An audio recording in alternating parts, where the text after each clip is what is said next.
FakeTV Box is a recorded production of KlicKNet from myKwame.com studios at 144 Studios, New York City. Additional help provided by Adobe, supporting all with limitless creativity in graphics, illustration, and videography. The innovative world of Apple, Sure apps and products for audio functions, and by contributions to this YouTube channel from KlicKNettars like you. Thank you.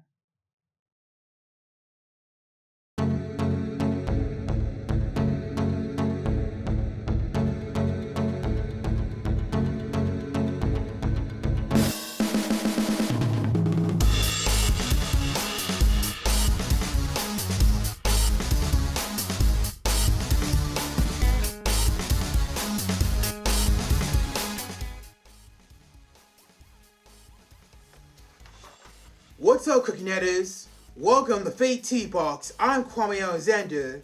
This is a show that spreads as many myths as it takes to talk crap about all the whack jobs and hot myths out there.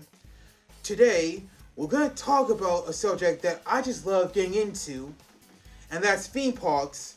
Specifically, we're going to talk about Disney theme parks, which some of us have trouble getting into because tickets cost like $1 million. I'm just lucky to live near some place that's cheaper, like Luna Park in Coney Island.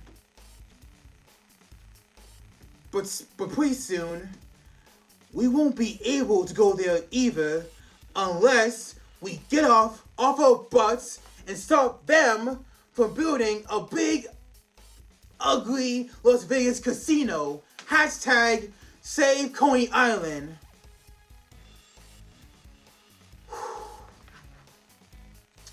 Sorry. I'm so passionate about the city I live in. But back to what I was saying, Disney currently has 12 theme parks around the world, and there's one thing that they all have in common. They were all imagined by the imagination of Imagineers, and I dare you to say that 5 times fast. What if I told you the blueprints for Disney's future attractions extending far beyond the year 2026 have been sketched to perfection? Even in the year 2025, speculation is spinning, and insiders are dropping hits about Disney's ambitious theme park expansion plans well into the 2030s. Forget everything you thought you knew about Disney parks because the next decade is about to blow your mind.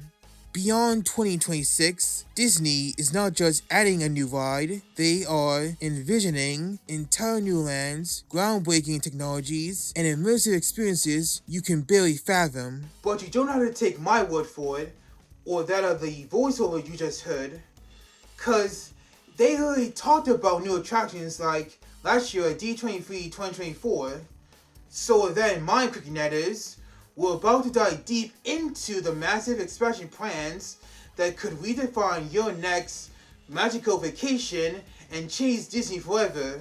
And we begin with where it's always sunny in Abu Dhabi. Whatever you're doing, stop right now because we have a brand new announcement from our parent company, Disney. A whole new world is being revealed, and it's in Abu Dhabi. Today, we celebrate another thrilling moment. The creation of a spectacular new Disney theme park resort coming to Abu Dhabi. What we are creating with Disney in Abu Dhabi is a whole new world of imagination and experience that will inspire generations across the region and the world. This collaboration represents a powerful fusion of Disney's unmatched legacy in storytelling and mirrors commitment to bringing world-class entertainment to our guests. Now on paper, it seems good that Disney is looking to build a new theme park resort in a few years, and one that they don't have to pay for, by the way. Disneyland Abu Dhabi will be owned, operated, and funded by the Miller Group, but all of its designs will be done by Walt Disney Imagineering. That's similar to the deal between Disney and the Oriental Land Company, which has sole ownership of Tokyo Disney Resort. The site of this new resort in Abu Dhabi is called Yas Island, and it's already known for being big on tourism by offering 4 major theme parks, sports and entertainment events, and the world's tallest indoor climbing wall known as Climb, which is spelled with a Y. But that's okay because it sounds better with a Y than an I, kind of like how my name sounds better with a K than a Q.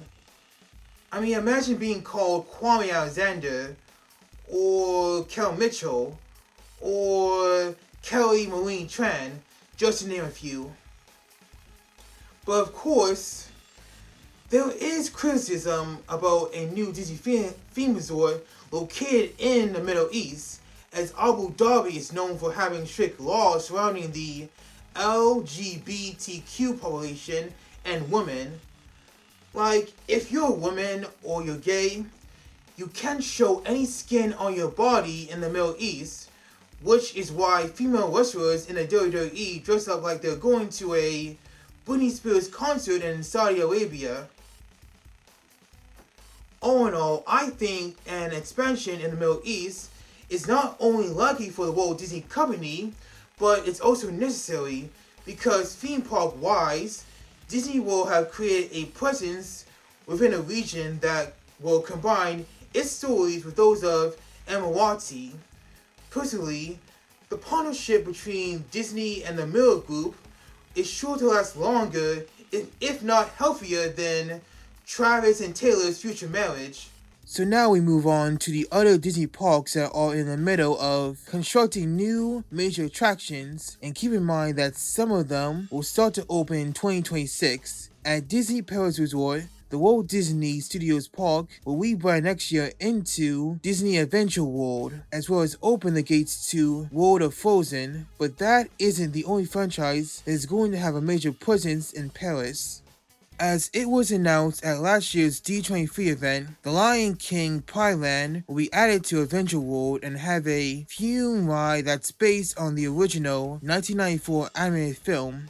Over in Japan, Tokyo Disneyland plans to add a Wreck-It Ralph attraction and a Space Mountain fully upgraded to 3.0, both located in its Tomorrowland area.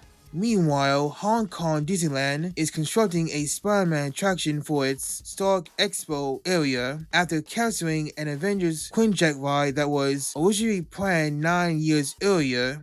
Concept art from D23 2024 makes you theorize what kind of ride system this Spider-Man attraction will be. Perhaps a drop tower ride or something so much better. In other Spidey news, the Red Slinger will also get his own theme land and roller coaster at Shanghai Disneyland, which has now started construction. Next up, we turn our attention to the Disney parks in the United States.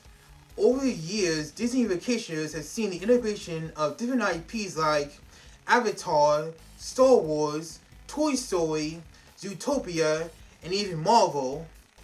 Much like the parks overseas, they all have the full potential to drive entirely new lands and even gate expansions at Walt Disney World Florida and Disneyland California.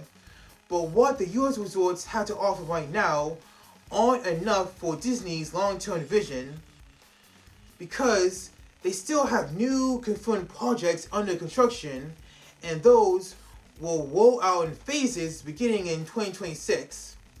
But once they do, just imagine a Disney World so vast it stretches across new horizons far greater than the epic universes at Universal Orlando.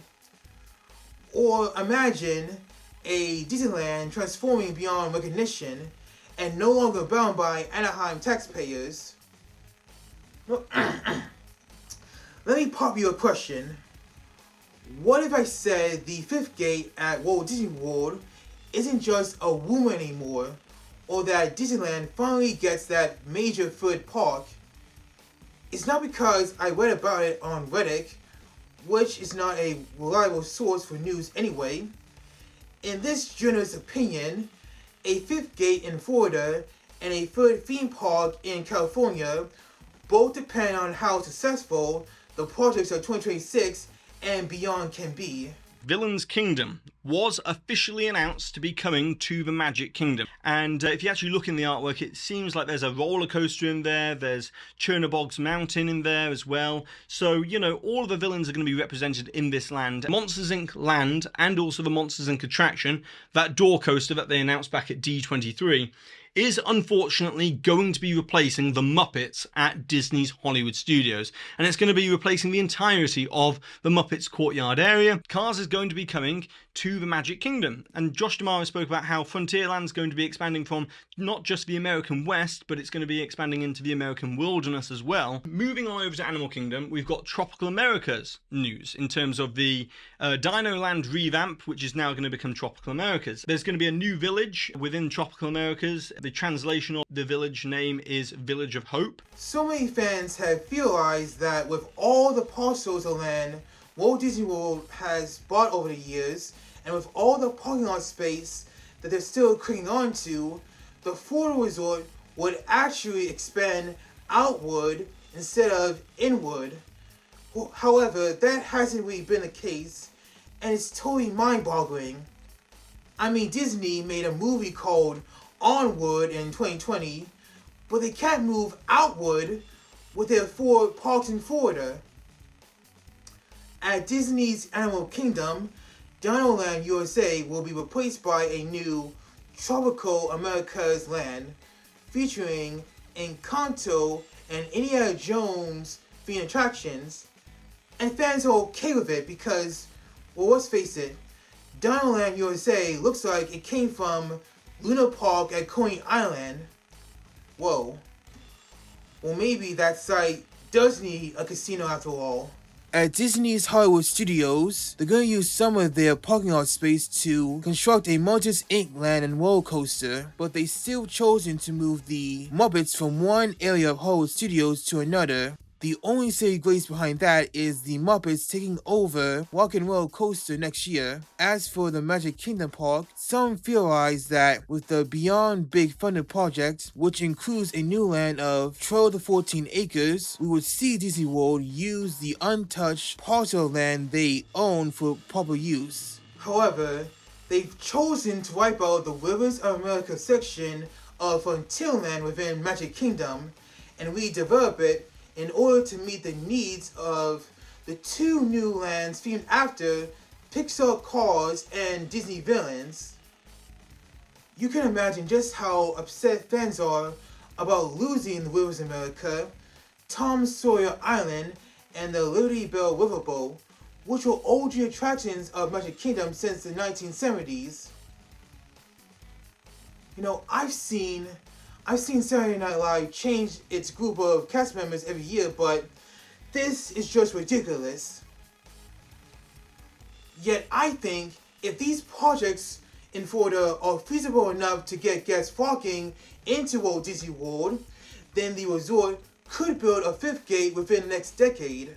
Last but not least, let's talk the OG Disneyland Resort in California. We're all familiar with the Disneyland Forward project, first introduced in 2021. We've done 2 episodes about it, and now we're seeing signs that prove that it has begun to move forward. We got new artwork for the entrance area for Disneyland Resort and a new transportation hub. And then another thing which has been confirmed is the location of the Avatar themed land that's going to be coming to California Adventure. And I've been saying for over a year now that this is going to be going into the Hollywoodland backlot area over there in California Adventure, and Disney has now confirmed that is the location of this whole Avatar area. The Coco boat ride, the one that was announced at D23 last year, they've announced that the construction on this will actually begin backstage, not in 2026 as they previously stated. It's actually been moved up to fall of this year. Can you believe that Disneyland announced these future expansion plans on a regular Thursday evening? It's like if you were a mega pop music star who just announced on a Monday morning that you're engaged to a 3-time Super Bowl champion. Hold up. And as you've noticed, that's the 3rd time that we've used a Travis and Taylor joke on the show. The first time was during the presidential election last year. Okay, check this out.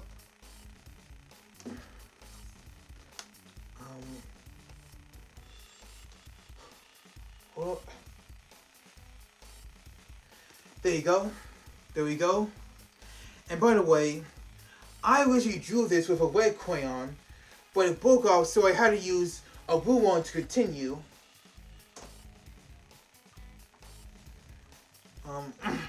Anyway, Disneyland has gone on record on the Disney Parks blog that the multi-year construction of their new arrival experience is slated to begin in the fall of 2026.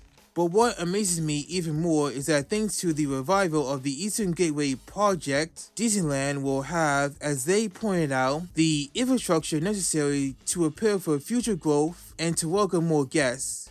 In the next few years, Disney California Adventure will have 2 new Marvel attractions that will double the size of Avengers Campus, plus a new Coco themed attraction at Pixar Pier, and an Avatar destination different from the one at Disney's Animal Kingdom. Fans are theorizing that in addition to Monsters Inc., Mike and Sully to the Rescue, and other portions of the DCA Hollywood backlot, Disneyland will also remove its current transportation hub to make even more room for the new Avatar Land. And it's important to point out one significant detail about these new additions at DCA. None of them will be put into the expansion pads that were approved within the Disneyland Forward Development Plan.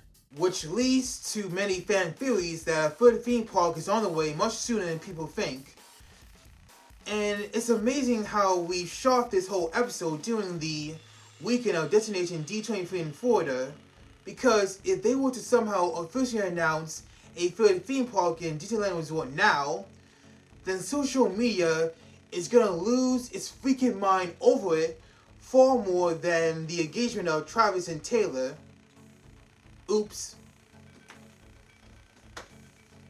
Here we go.